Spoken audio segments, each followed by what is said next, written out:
bangka, tinungo namin ang Bantigi Panay dito sa Capiz.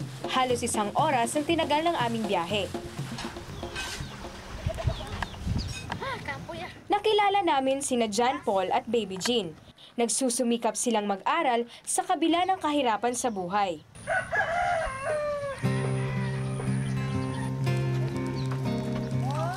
Maaga sila gumising. Malayo kasi ang paaralan ni John Paul at 2 nakababatang kapatid. Sumabay kami sa kanila at iba pang mga kabataan pagpunta sa paaralan.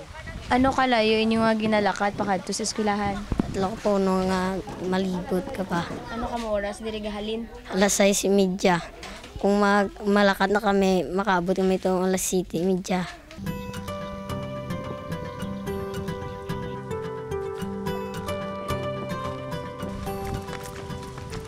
Mga 30 minuto na kaming naglalakad. Pero sabi ni na John Paul, nangangalahati pa lang ang biyahe namin. Matataas na dike ng palaisdaan at kawayan na tulay ang daan. Kwento nila, pag nadulas, sigurado sa tubig didiretso. Pag umuulan naman, lalo pang nagiging delikado ang daanan. Ginakulbaan ako kung ato na ako ang mga puya sa eskwelahan, kadaretso.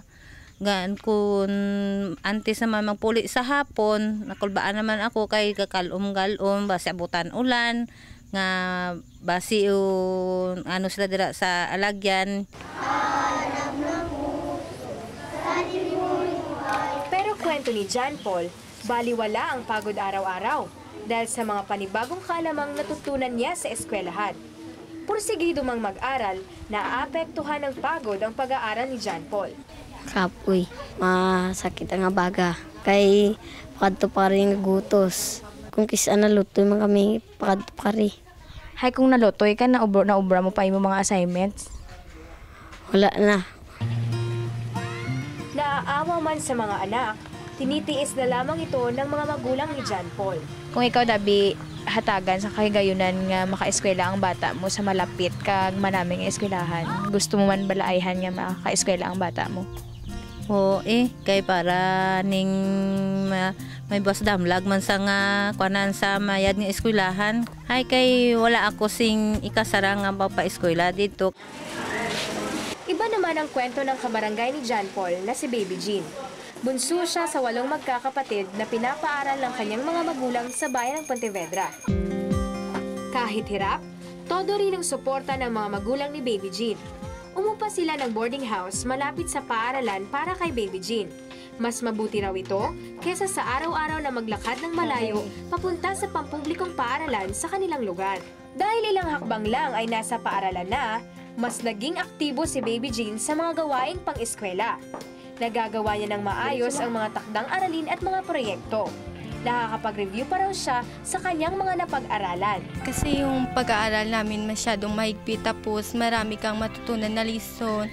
Tapos hindi lang yon, tapos marami pa mga subject na wala dito sa bayan namin, doon meron. Kaya nasasayan ako dito doon mag-aral. Naging magkaiba man ang kwento ni na John Paul at Baby Jean upang makapag-aral, ay isa pa rin ang leksyon na natutunan ko. Ang kahalagahan ng edukasyon sa gitna ng hamon ng kahirapan. Sana'y naging inspirasyon ang ipinamalas sina Baby Jean at John Paul na hindi hadlang ang kahirapan basta't may determinasyon sa pag-aaral at pagsisikap para sa maginhawang buhay.